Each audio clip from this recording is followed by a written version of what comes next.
So in my own case, so my mom had to beat beat it out of my body. I'm not even lying. She came to school to flog it out of my body. I'm not even joking.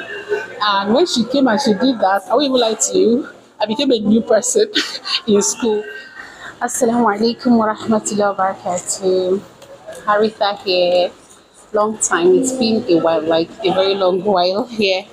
Well, how is Ramadan for the Muslims? Hope you're doing the best you can. May Allah accept it from us. From my end, I've been fine, Alhamdulillah. It's been a blend of the good, the bad, the beautiful, and the ugly in my life. But in all, we say Alhamdulillah la kulli hal. Hope you're fine. Hope you're in the best state of health and iman. As for me, I would say I'm trying to be. Alhamdulillah. So for today, I just want to, it's not Mother's Day, but I just want to make it about my mom.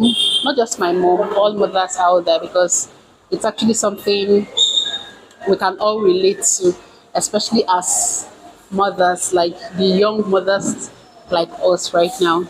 You know, there were some things that growing up, your parents will object or they won't be happy about you or they complain about basically, but you don't really understand why they have to complain about it, because to us it's so basic and it shouldn't be a cause for alarm, right? But then when you become a mom, reality starts to dawn on you, and it's just like you're repeating the cycle. The very same thing you complain about your parents or your mom doing, you find yourself doing it too. I think the first on my list is definitely poor feeding, right? So growing up, it was more like I was being forced by my parents to eat, like literally forced. So, and I'm always saying like if I want to eat, I will eat. If I don't want to eat, I won't eat. So it's not why I don't eat at all. Of course, no, we all eat, just at varying quantity.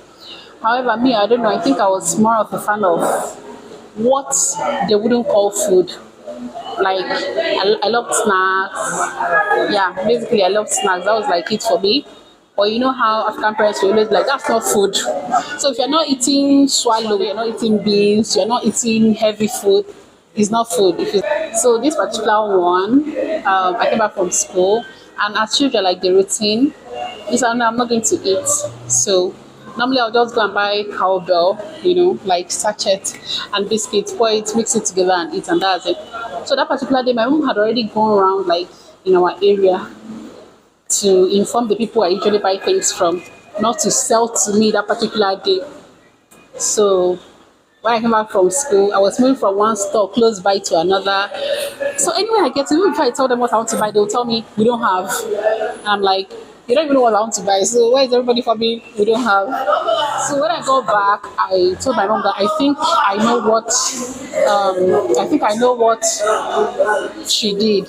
And she said, yes, she did it. But anyway, I remember always saying this, I say this a lot, I'll be like, I don't have to eat. Allah knows I'm not going to be like a foodie. That's why he created me chubby. That's why he created me fat. I don't have to eat to be fat. So to me, it's just like, okay, why are you stressing me? Then fast forward to me becoming a mom. And I was also blessed with a child that doesn't eat, and it was so draining, to say the least. For lack of words, I'll say draining. It was so draining.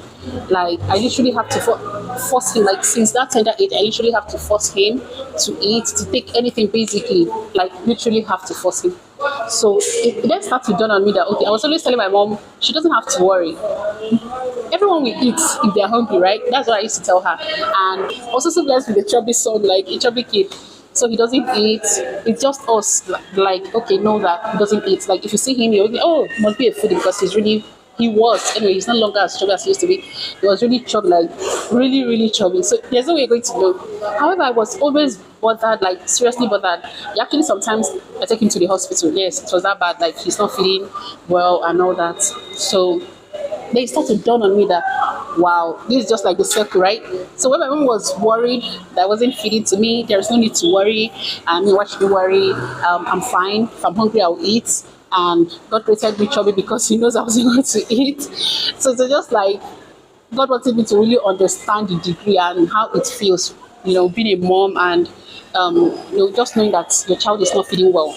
no matter how fat, chubby, or healthy they look, you just know they're not feeding properly. The second one that I actually got like, and my kids are still really little, very, very little, and I'm already feeling the heat. So I don't want them to grow into a me in this aspect.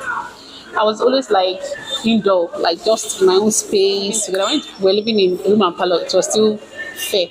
Like she gets to see you, even though you're just forming on your own, like you're just on your own. Anyhow, she gets to see you, right? So, but with time, we just moved to our house and everyone had their rooms, right? So it became like tug of war. I'm always just indoor and I'll lock my door.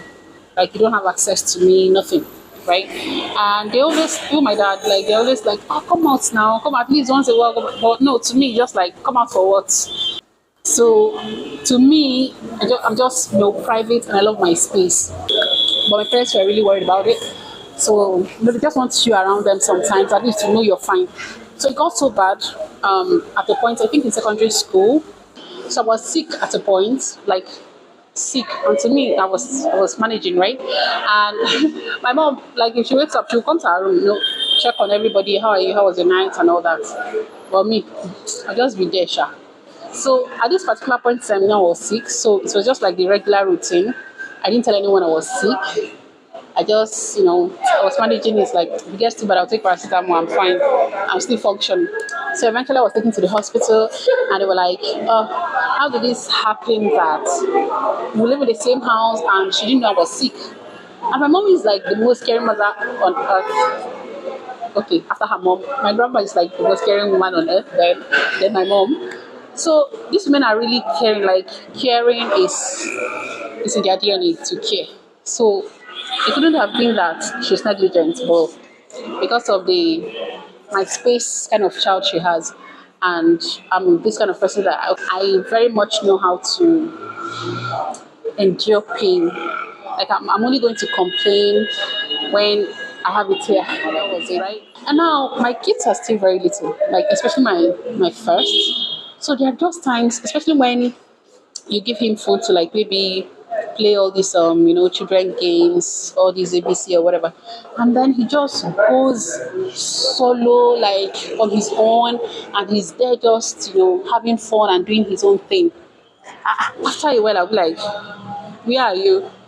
Come, like I just want him to like come be where I am, right? Like whatever it is he wants to do, I want him to do it in the space I am. Like, let me see you. Let me know what you're doing. Let me just be around me. If I'm already complaining that my kid, my little boy, takes some time off and just like, I'm busy doing something, or maybe he's drawing, he's writing, he's just there.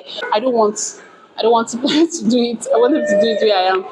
So I'm like, okay, it's just like tip of an iceberg, and I'm already worried, I'm already bothered, I'm already like concerned. So you can imagine how concerned my mom was. Like she had all reason, like every reason to be concerned, but it wasn't something I actually understand. I just felt like I'm in the house with you, I'm at home, I'm fine.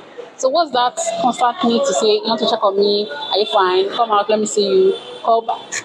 Like why? But that's not the question now because I'm getting the answers. So one last one. One last one is that very early into primary school, like primary one and nursery, if I get to school, I don't communicate. I don't. The only time you see me active is when I'm playing with my friends. If I'm in class, you ask question, I answer. But maybe just general class conversation or discussion, everybody is contributing. You can't find me there. I don't really participate. Like I don't really indulge in all of that. So my son actually started like that too. So in my own case, so my mom had to beat it out of my body. I'm not even lying. She came to school to flog it out of my body. I'm not even joking. And when she came and she did that, I won't even lie to you, I became a new person in school. But my own son, like, he also had the same issues. His teachers used to complain at the time that you ask him question, he wouldn't answer you. And when he gets home, he will repeat everything that was said in school. Ask him any question, he's going to answer. But when the teacher asks him in school, he's not going to answer, right? So I was very displeased. Like it was so worrisome. I wouldn't even lie to you. It was worrisome. I was like, why are you not talking? And when you come home, you are all over the place. You're telling us this, what this person said. You can literally repeat what everyone said in school, like the teacher to the classmate. Everyone. Once he gets to school, he's on mute mode. So I'm like, why? But that was actually what my mom had to deal with too. She also dealt with that. In my own case, I had to introduce reward. Like reward system. Oh, I'm going to call your teacher if you talk well in school. If they ask a question and you answer, if you come home, I'll do this. If you want this, I'll get it for you. And so it was a reward system I used. But my own, it was flogged out. The spirit was flogged out. However, I didn't really see the need for my mom to be worried as at that time until I experienced it firsthand, and I know that it's actually worrisome.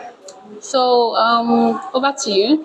What is it that your parents, your mom, your dad, or maybe both, had issues with growing up, and you felt it's not a big deal?